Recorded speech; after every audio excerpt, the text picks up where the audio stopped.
I want you to close your eyes for a second. Imagine you are the commander of a massive warship, a dreadnought. Okay. You are in the absolute thick of it. The hull is groaning under bombardment. The shields are flickering like a dying light bulb. And you have thousands of people relying on you to keep them alive for just one more minute. You make a call, a desperate Hail Mary call. You order a jump to hyperspace. It's the classic escape move. You punch it, the stars stretch out, and you just pray the ship holds together. Exactly. You pull the lever, the ship lurches. You enter that blue tunnel of light. And for you, standing on that bridge, heart pounding in your ears, maybe, 10 minutes pass, just enough time to catch your breath, check the damage reports, maybe wipe the sweat off your forehead. Right, a standard jump. You drop out of hyperspace, ready to jump back into the fight or run for cover. But when the stars stop streaking, they're wrong. Oh, that is the moment where the stomach just drops out of the universe. The constellations have shifted. The navigation computer is screaming error messages at you because the galactic drift doesn't match its charts. Because while you were holding your breath in that tunnel, 5,000 years just went by outside. It is the ultimate displacement. It's not just being lost in space, you're lost in time. Everyone you ever loved, every enemy you hated, every political cause you were willing to die for, it's all dust. It's archaeology. Yeah, it's ancient history. And that, my friends, is the nightmare scenario we are unpacking today. We are diving deep, and I mean deep, into the source material from Star Wars. Crosscurrent, specifically the first 9 chapters. This is a good one. It's not just a story about time travel, though. It's about a collision. We have 2 completely different eras of the galaxy with completely different rules and technologies hurtling toward each other like 2 freight trains on the same track. It is a fascinating study in contrasts. We're looking at 2 distinct timelines that are, well, they're destined to crash. On one side, we have what we'll call Timeline A, or the past. This is 5,000 years before the Battle of Yavin. 5,000 BBY. Give us the vibe check on 5,000 BBY.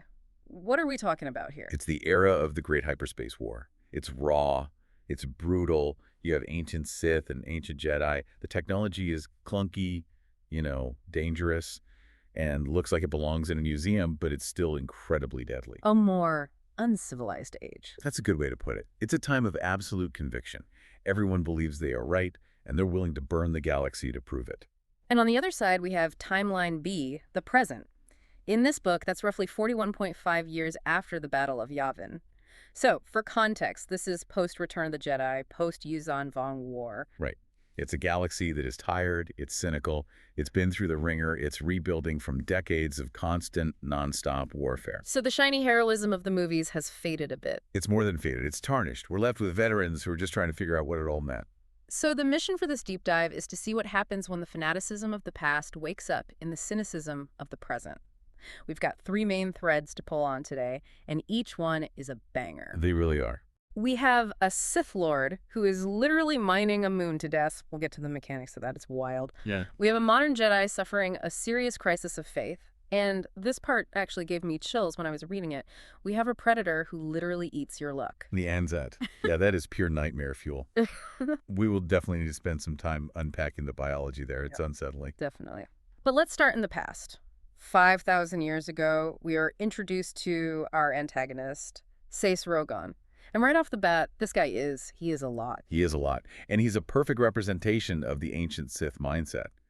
Seiss is a former Jedi who turned to the dark side, but not necessarily out of some tragic romance or, misunderstanding. He did it for power. Plain and simple. He did it because he believed the Jedi were limiting him, that their philosophy was a cage. Let's paint the picture for the listener. What does this guy look like? Because he's not wearing a sleek black helmet or anything like that. No, not at all. The corruption of the dark side in this era is very physical, very raw. Seiss has reddish-brown skin, which implies a connection to the pure-blood Sith species, or perhaps just the corruption itself manifesting. He has these bone horns jutting from his jaw, but the piece de resistance is his mask. He wears a mask made from the skull of an Airkush. An Airkush? What is that? It's a predator from the planet Kaylee, General Grievous's homeworld. It's bone-white, terrifying, and he wears it specifically for special prey. So it's theater. It's theatrical, absolutely, but it speaks to his self-image. He views himself as the apex predator of the galaxy. It's a statement. And we catch up with him on his ship, the Harbinger, which is a dreadnought. And he is orbiting a moon called Phagon III.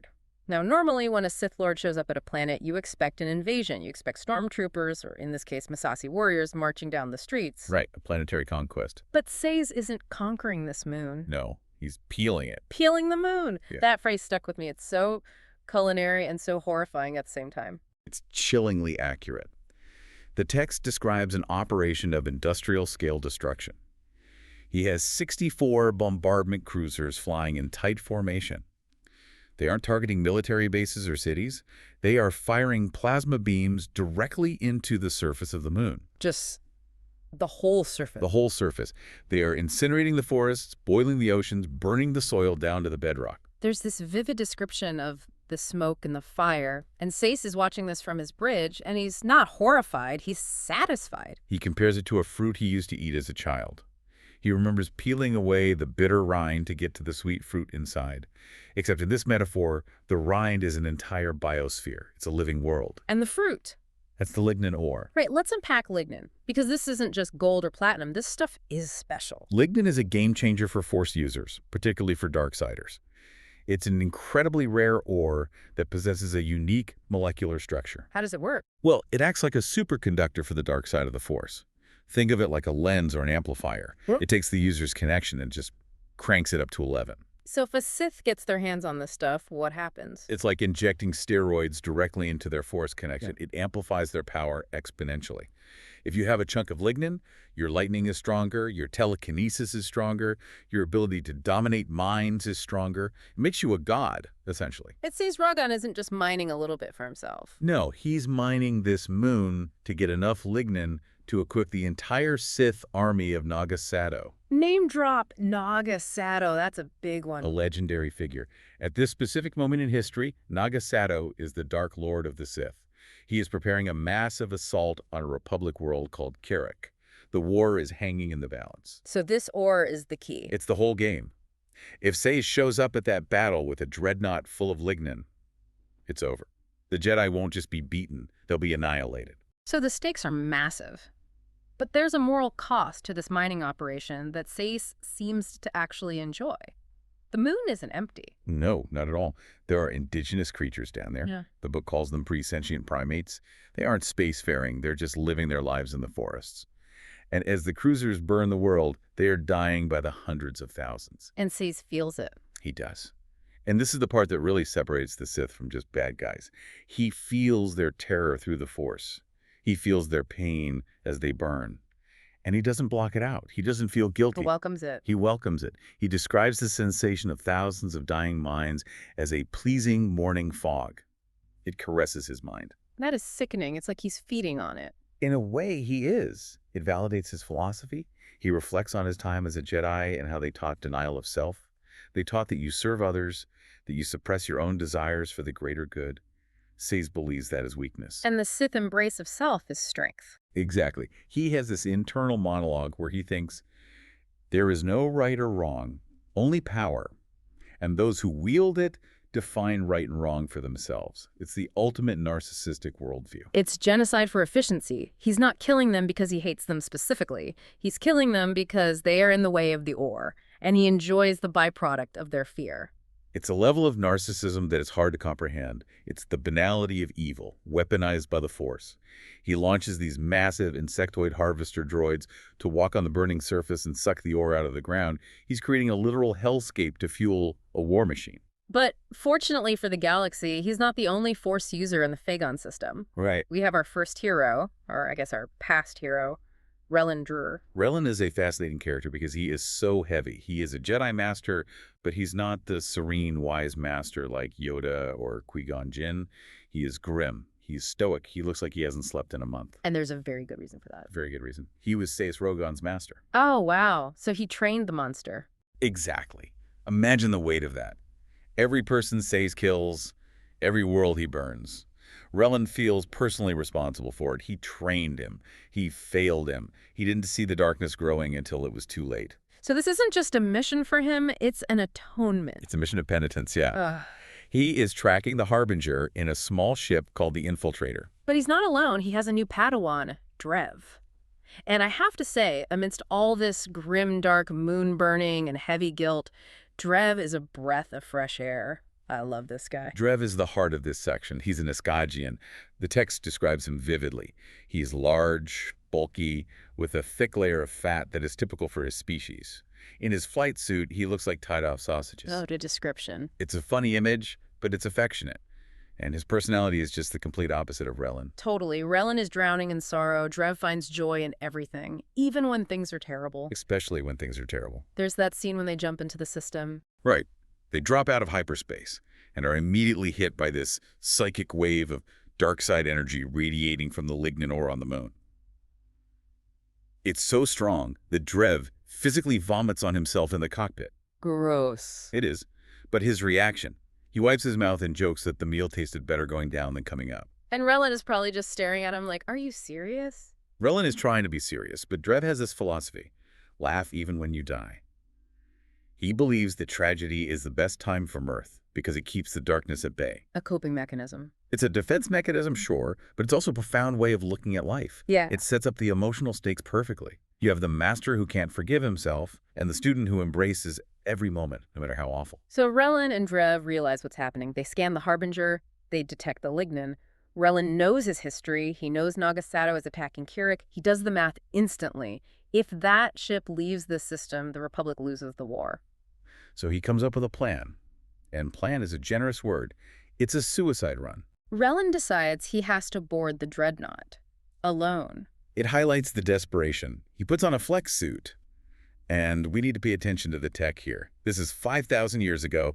Spacesuits aren't these sleek, comfortable things. It's bulky, it's archaic, and his lightsaber. Let's pause on the lightsaber, because this is a detail that Jaden notices later, and it's crucial for the listener to visualize. Right. In the modern era, a lightsaber is a self-contained unit. Battery, crystal, emitter, all in the handle. In 5000 BBY, the battery technology wasn't there yet. So it's not self-contained? Not at all. Relin has the hilt, but there is a heavy cable running from the bottom of the hilt to a power pack clipped to his belt. It's like fighting with a wired controller when everyone else has Bluetooth. That is a perfect analogy. It limits his range of motion. If that cable gets snagged or cut, he's defenseless. It makes the combat feel grittier, more dangerous. So Relin performs a spacewalk. He jumps from the infiltrator onto a passing Sith transport to hitch a ride into the Harbinger's hangar. It's a crazy move. It's a desperate move, but he makes it. And once he's aboard, it's a slaughter. He's fighting Massassi warriors. And these aren't just stormtroopers. Massassis are a subspecies of the Sith race, genetically engineered by Sith alchemy to be perfect killing machines. They have red skin, bone spurs, and they wield Lanvaroks. What's a Lanvarok? It's a nasty weapon. It's a pole arm that has a disc launcher on it, so they can slash you or shoot you. They're brutal. And Relin is tearing through them? He is, using the Force, using his saber. But he's not there to kill the crew. He has one target. He's heading for the hyperdrive. He wants to blow the engine so the Lignan never reaches the battle. He plants mag grenades on the drive housing and the power conduits. He's setting the charges. He's almost done. And then the reunion happens. Says Rogan finds him. The student confronts the master. Sasis puts on that bone mask. He's ready to kill his old master. The dialogue here is biting. Says taunts him. He asks, when was the last time you laughed, Relin? When was the last time you felt passion? He's trying to prove that the Jedi way is empty, that Relin is just a husk of a man. And Relin doesn't really have a good answer, does he? No, he doesn't. He just ignites his blade. The debate is over. And they throw down. It's brutal. Sace uses Force Lightning, which Relin can barely block with his archaic saber. The power of the dark side is overwhelming here because of the Lignan nearby. And in the chaos, Relin gets hit. Badly. He loses his left arm at the elbow. It's a devastating injury. Cauterized instantly, of course, by the lightsaber, but the shock is immense. But Relin keeps fighting. He manages to trigger the detonators. The grenades blow. The hyperdrive is damaged. The room is on fire. He stumbles into an escape pod. He's done it. He's crippled the ship. He's done his part. But the real tragedy, the emotional gut punch of this section, is what happens outside. Yeah, this is where we lose Drev. Drev is still in the infiltrator, flying around the dreadnought trying to keep the fighters off Relin. He sees that the Harbinger's sister ship, the Omen, is locking its weapons on Relin's escape pod. They're going to vaporize Relin before he can get away. And Drev doesn't run. He doesn't try to save himself. He makes the ultimate choice.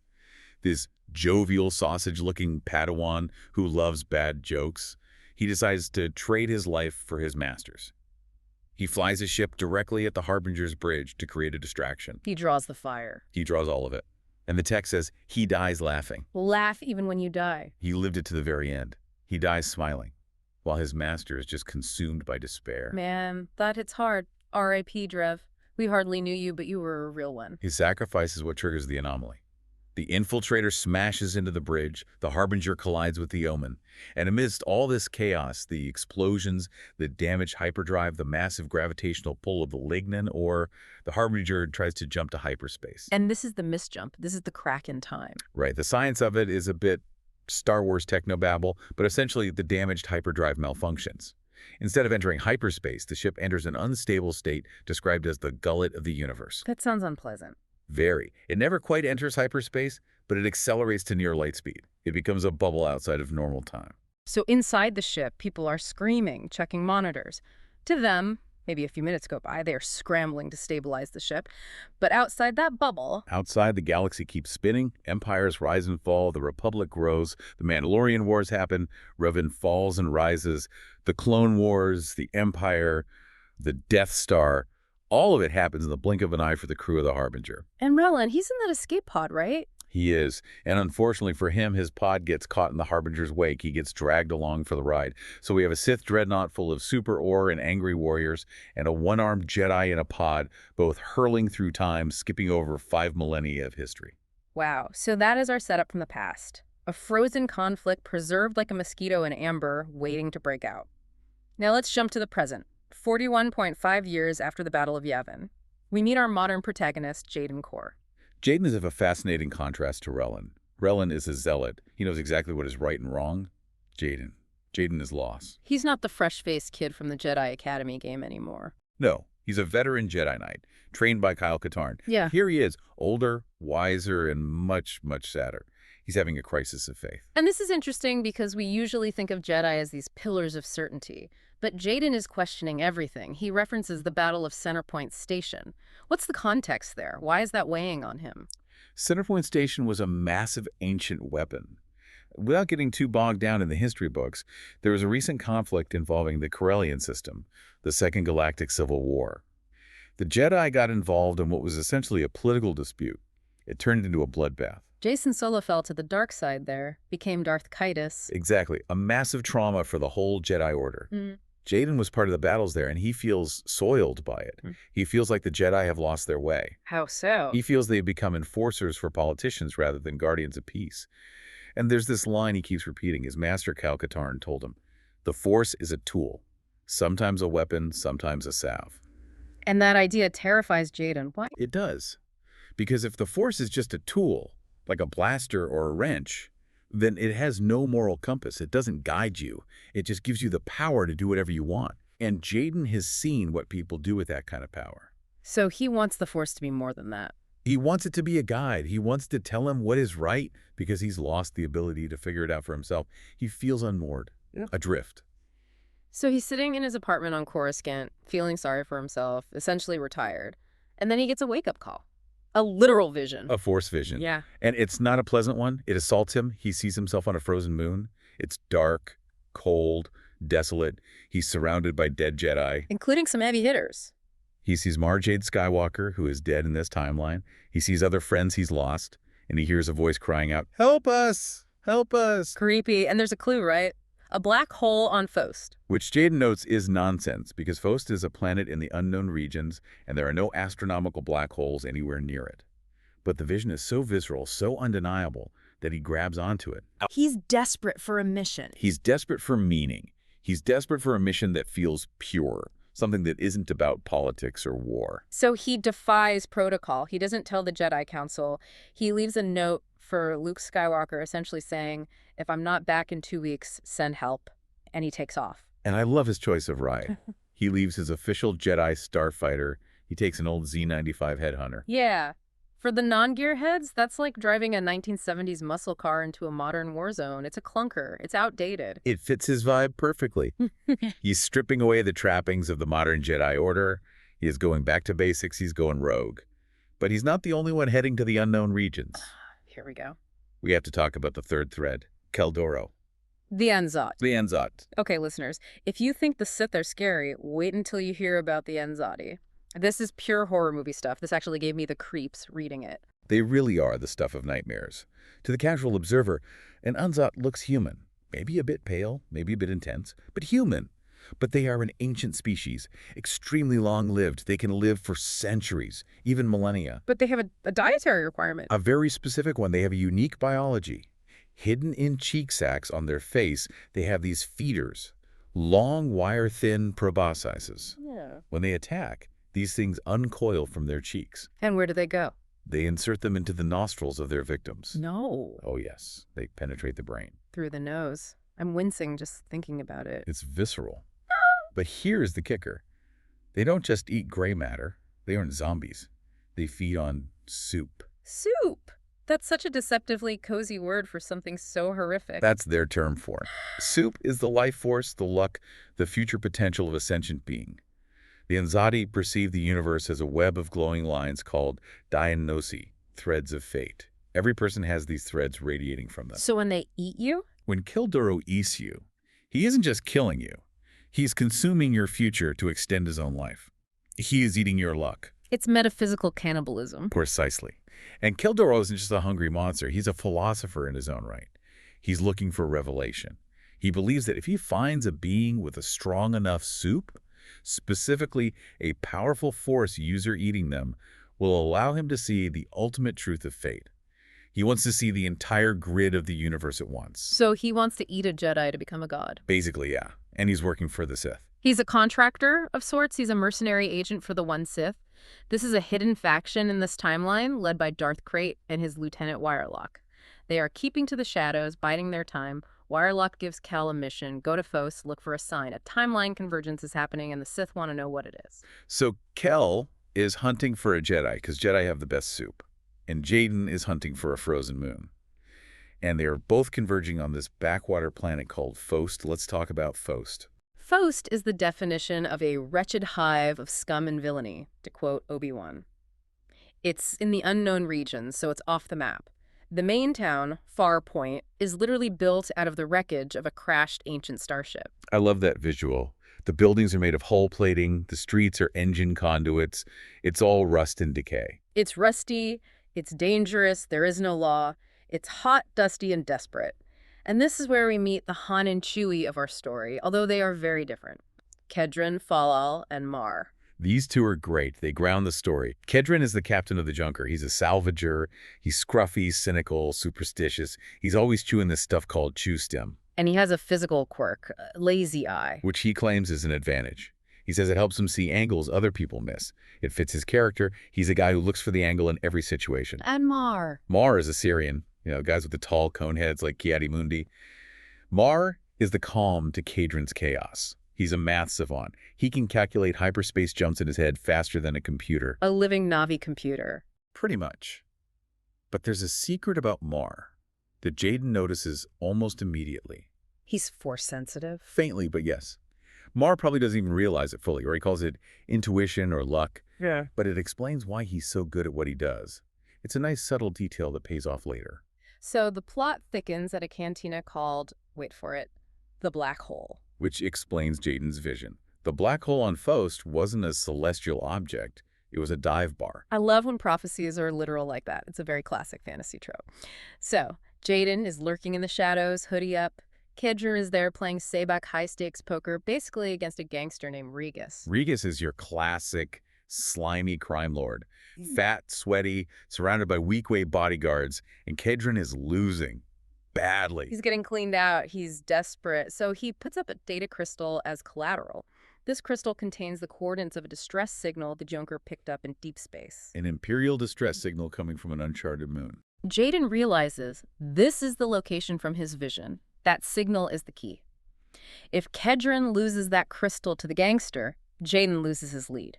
So what does a Jedi do in a wretched hive of scum and villainy? He cheats. He influences the odds.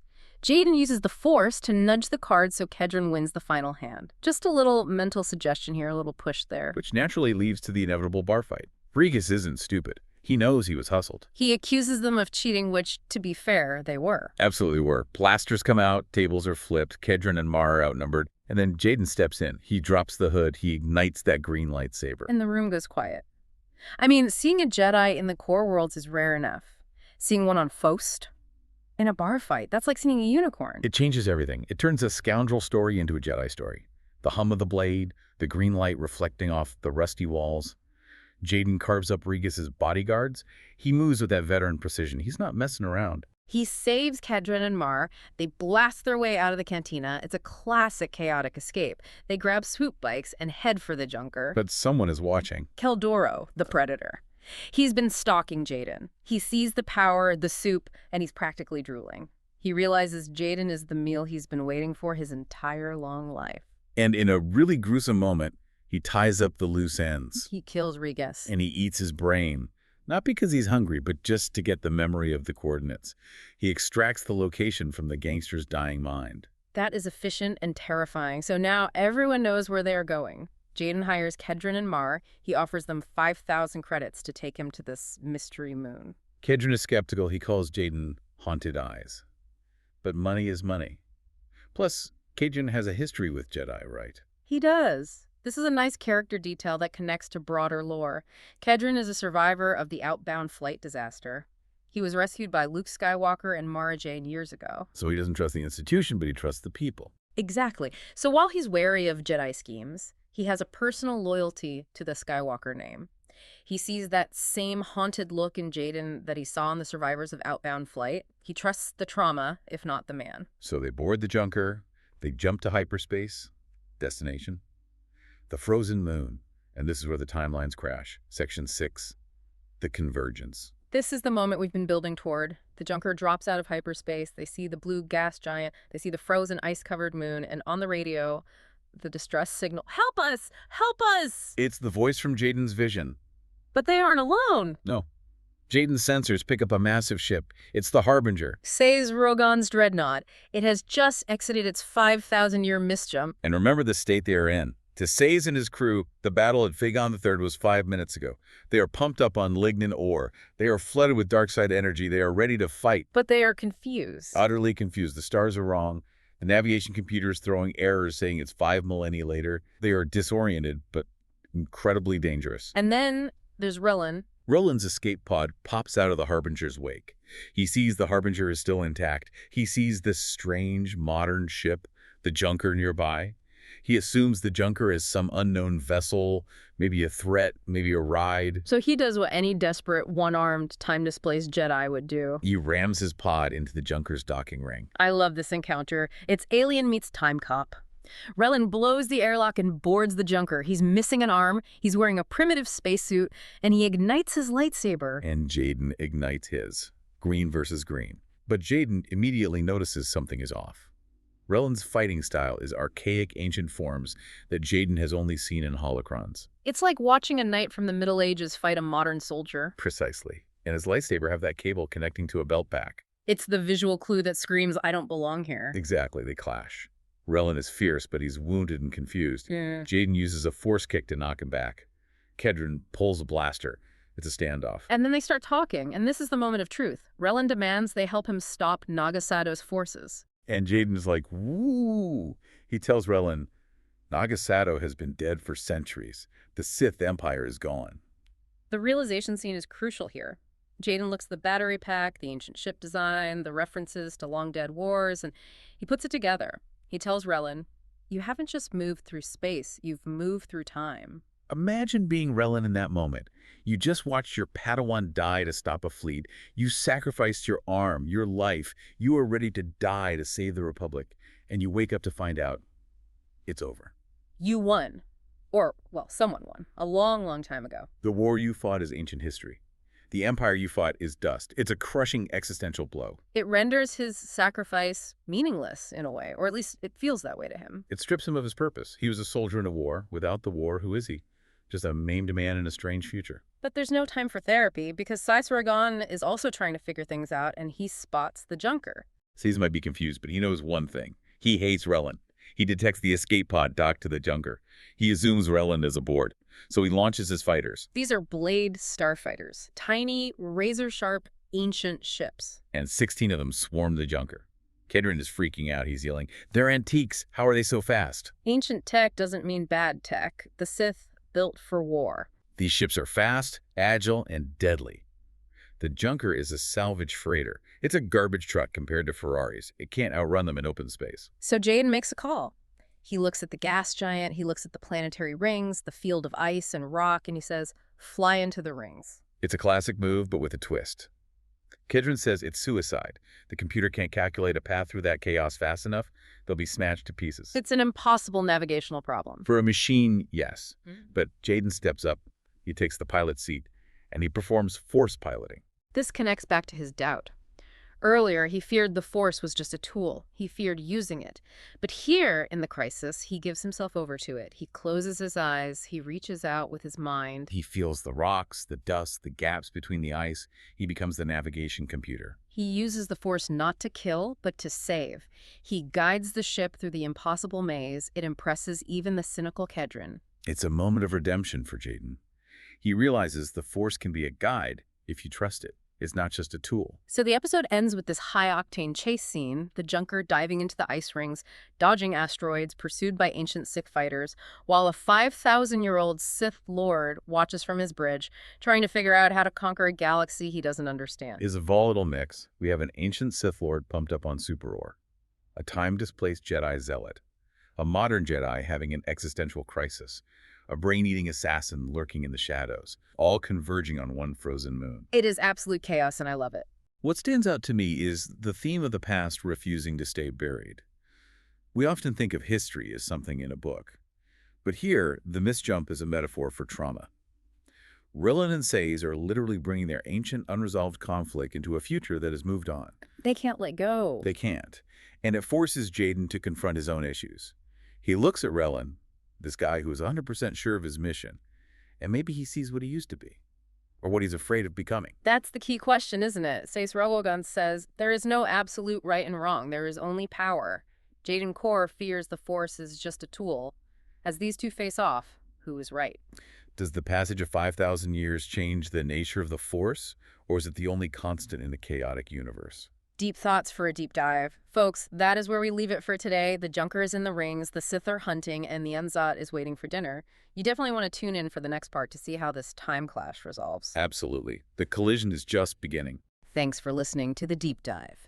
Keep your eyes on the stars, watch out for black holes and dive bars, and we'll catch you on the next one. Goodbye, everyone.